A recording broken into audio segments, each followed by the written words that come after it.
आध्यात्मिक यात्रा में मैं आपको सुनाने वाला हूँ आज करवा चौथ की व्रत कथा। कार्तिक मास के कृष्ण पक्ष की चतुर्थी को करवा चौथ कहते हैं। सुहागन स्त्रियों के लिए ये बहुत ही श्रेष्ठ व्रत है। स्त्रियां इस व्रत को पति के दीर्घजीवी होने के लिए करती हैं। इस दिन सुहागिन स्त्रियां चावल पीसकर दीवार पर करवा चौथ मनाती हैं, जिसे वर कहते हैं। यह व्रत अति प्राचीन है। इसका प्रचलन महाभारत से भी पूर्व का है। यह व्रत सौभाग्यवती महिलाओं के लिए उत्तम माना गया है। सामान्य मान्यता के अनुसार सुहागिनें इस व्रत को अपने सुहाग यानी पति के दीर्घायु होने के लिए करती हैं। कहा जाता है कि इसे पांडवों की पत्नी द्रौपदी ने भी किया था। तो आइए सुनते हैं करवा चौथ की पावन व्रत कथा।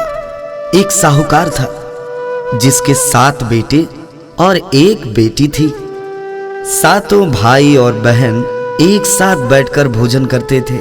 एक दिन कार्तिक की चौथ का व्रत आया तो भाई बोला, बहन आओ भोजन करते हैं। बहन बोली, नहीं भैया, आज करवा चौथ का व्रत है, चांद उगने पर ही खाऊंगी। तब भाइयों ने सोचा कि चांद उगने तक बहन भूखी रहेगी।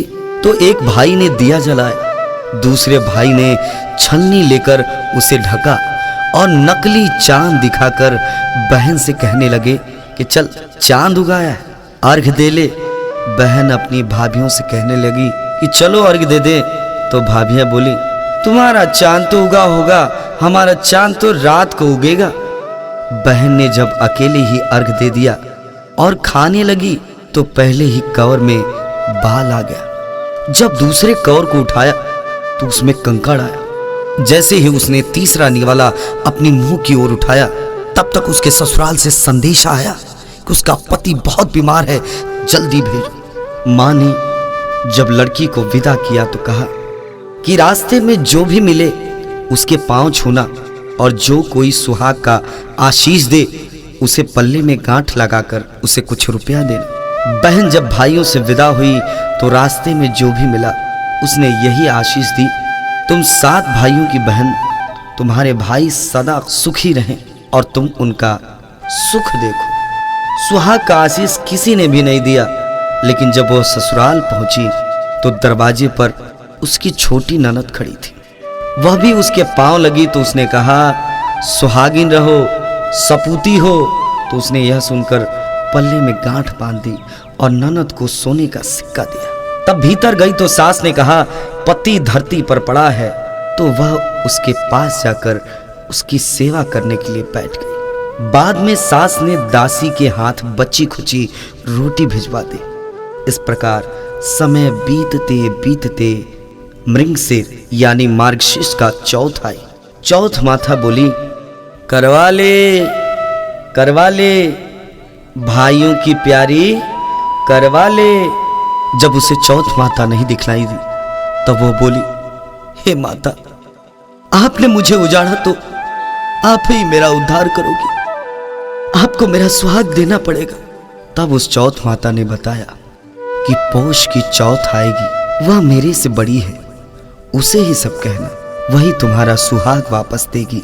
पूस की चौथ आकर चली गई, माघ की चली गई, फागुन की चली गई।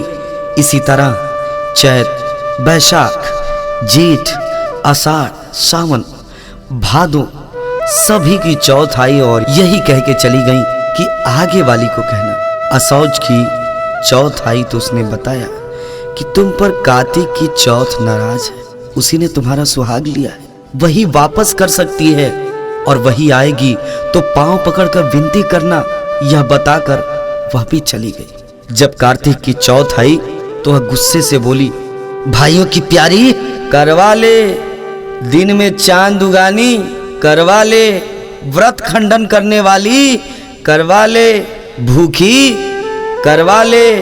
तो ये सुनकर वह चौथ माता को देखकर उसके पांव पकड़कर गिड़गिड़ाई, हे चौथ माता, मेरा सुहाग तुम्हारे हाथों में, आप ही मुझे सुहागिन करें।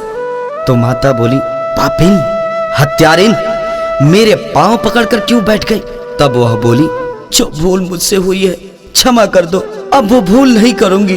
तो चौथ माता ने प्रसन्न होकर आंखों से काजल, नाखूनों में से मेहंदी और टीके में से रोली लेकर छोटी उंगली से उसके आदमी पर छींटा दिया और वो उठकर बैठ गया। बोला, आज मैं बहुत देर तक सोया ना। वह बोली, क्या सोए?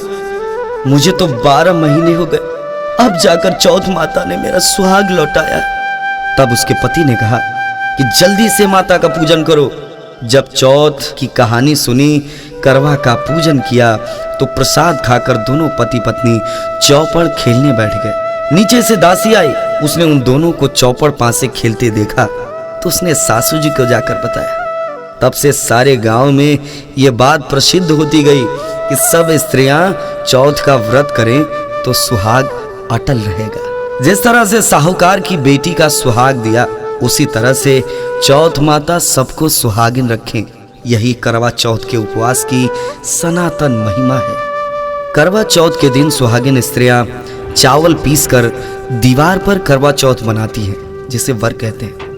इस दिन चौथ में पति के अनेक रूप बनाए जाते हैं तथा सुहाग की वस्तुएं जैसे चूड़ी, बिंदी, बिछुआ, मेहंदी और महावर आदि के साथ साथ दूध देने वाली गाय, करुआ बेचने वाली कुम्हारी, महावर लगाने वाली नाई, चूड़ी पहनाने वाली मनिहारे, 7 भाई और उनकी इकलौती बहन, सूर्य, चंद्रमा, गौरा और पार्वती आदि देवी देवताओं के भी चित्र बनाए जाते हैं। सुहागिन स्त्रियों को इस दिन निर्जल व्रत रखना चाहिए। रात्रि को जब चंद्रमा निकल आए तब उसे अर्घ देकर भोजन करना चाहिए।